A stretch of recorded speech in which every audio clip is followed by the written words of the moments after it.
This is the FrontRunner Canopy rack, because this is my RSI Smart Cap. What I did was I added a third foot right here on each side, and then I put in 3 slats, this one and then 2 in the back, to give me a full walkable surface so that I can stand on this, walk around on it, no bumps in between. And then you can see right here I've got 2 quick releases. They're not installed yet. This is going to be for 180 degree canopy, and then on this side I'm going to put a 270 degree canopy with 2 quick releases there.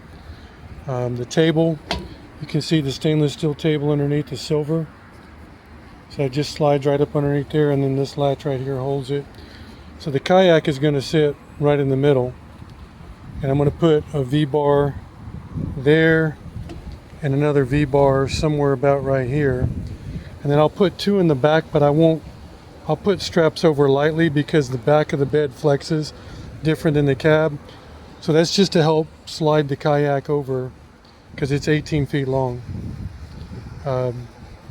This took about 2.5 hours to get done, because I had to literally take the entire rack apart, 1 bolt at a time, put the new feet in, and then put it back together on one side, take it apart on the other side, put all the feet in, and then mount it all together again. But it's good. Great racks, FrontRunner racks. Again, this is the canopy rack, cab rack, canopy rack. They're about the same size.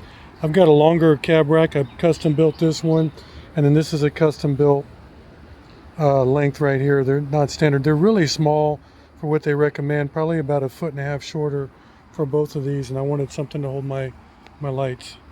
So that's all I'm going to do today. Yukon River Quest 2026.